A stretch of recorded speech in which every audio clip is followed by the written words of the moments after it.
प्रेम ने किया सबके सामने माही का पर्दाफाश और आर्यन की मौत की असली वजह आई सबके सामने। जी हां दोस्तों, सीरियल अनुपमा की कहानी में आया एक ऐसा बड़ा भयानक मोड़ जिसने पूरे कोठारी हाउस की नींव तक हिला दी, क्योंकि अब कहानी उस मोड़ पर आ चुकी है जहां हर रिश्ता, हर भाव और हर चेहरा शक के घेरे में आ गया है। और सालों बाद जब प्रेम की मुलाकात अनुपमा से मुंबई में होती है, तब एक साधारण सी दिखने वाली बातचीत उनके बीच छिपे उस दर्द को उजागर कर देती है जो सालों से ना बोलकर भी बस आंखों में उतरता रहा। प्रेम, जो कि अब तक अपनी माँ, ख्याति अपनी प्रेमिका माही और बाकी दुनिया की बातों पर यकीन करता आया था, पहली बार अनुपमा की चुप्पी में छिपी सच्चाई को महसूस करता है। और अनुपमा की एक एक बात प्रेम के जहन में गूंजती है। कभी कभी जो दोषी दिखता है वही सबसे बड़ा शिकार होता है।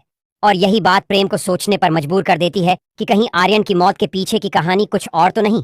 प्रेम की तलाश शुरू होती है और उसे एक पुराना सीसीटीवी फुटेज हाथ लगता है जिसमें एक शख्स आर्यन के कमरे में दाखिल होता है, कुछ इंजेक्शन मिलाता है और बाद में फाइल्स और कैमरे के सारे रिकॉर्डर्स मिटा देता है।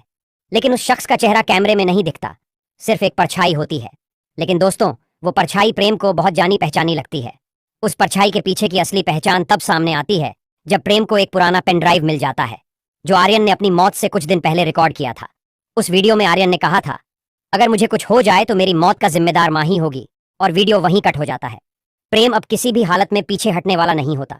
वो माही के पीछे पड़ जाता है और धीरे धीरे उसे तोड़ता है। आखिरकार माही टूटती है और जो सच्चाई सामने आती है वो रूह कांप देने वाली होती है।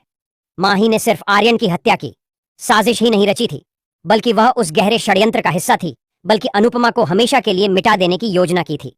माही ने बताया कि उसने ख्याति के साथ मिलकर अनुपमा और आर्यन के बीच दरार डाली, झूठे अफेयर की कहानियां फैलाई और प्रेम को भ्रमित कर अनुपमा से नफरत करने पर मजबूर किया। और यही नहीं, माही ने यह भी कबूल किया कि आर्यन की मौत नशे की वजह से नहीं हुई थी, बल्कि उसे इंजेक्शन देकर मारने से पहले उसकी सांसें मशीन से काट दी गई थीं। और यह सब ख्याति के कहने पर किया गया था। आर्यन की मौत, इसका जवाब और भी चौंकाने वाला था। आर्यन ख्याति के सौतेले भाई का नहीं, बल्कि कोठारी परिवार की वास्तविक विरासत का उत्तराधिकारी था। जी हां, आर्यन अनुपमा और कोठारी हाउस के मालिक की पहली शादी से हुआ बेटा था, जिसे समाज और ख्याति से छुपा कर रखा गया था। ख्याति को डर था कि अगर ये सच सामने आ गया तो वो कोठारी एंटरप्राइज की मालकिन नहीं, सिर्फ एक कागज पर लिखी बेटी बनकर रह जाएगी। और इसी डर ने उसे इतना अंधा कर दिया कि उसने अपने ही भाई की हत्या करवा दी और सारा दोष उस औरत पर मर दिया जो केवल सच से प्यार करती थी। अनुपमा घर वालों के सामने जब यह सच्चाई आती है तो हर किसी की आंखों से खून टपकता, दादी माँ को हार्ट अटैक आ जाता है, कोठारी हाउस में सन्नाटा छा जाता है, माँ ही बेहोश हो जाती है, ख्याति जमीन पर गिरकर गिड़गिड़ाने लगती है। लेकिन प्रेम अब वो प्रेम नहीं जो सबका भरोसा करता था। अब वह आग बन चुका है, न्याय की आग। वह सबूतों के साथ पुलिस को बुलाता है। माही और ख्याति को गिरफ्तार कर लिया जाता है। अनुपमा, जो आज तक एक अपराधिनी की तरह जीती रही, पहली बार खुले आसमान के नीचे सिर उठाकर सांस लेती है। पर इसी दौरान अस्पताल से फोन आता है। एक पेशेंट कोमा से बाहर आया है, नाम आर्यन। सब चौंक जाते हैं। प्रेम, दादी माँ और अनुपमा अस्पताल पहुंचते हैं। लेकिन जब बैंडेज हटता है, चेहरा आर्यन का नहीं होता। डॉक्टर कहता है, हमें माफ करिए, या आर्यन नहीं, उसका हम शक्ल है, हमें गलतफहमी हुई।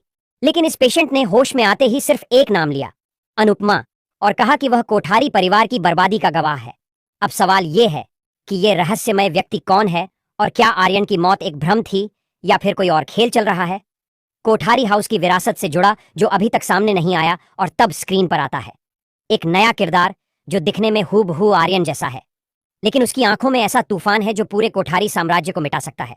वैसे दोस्तों, क्या आपको भी यही लगता है कि आर्यन की मौत के पीछे किसी की साजिश थी और अनुपमा एकदम बेकसूर है? यदि हाँ तो कमेंट में यस लिखें, और यदि नहीं तो कमेंट में नो लिखें।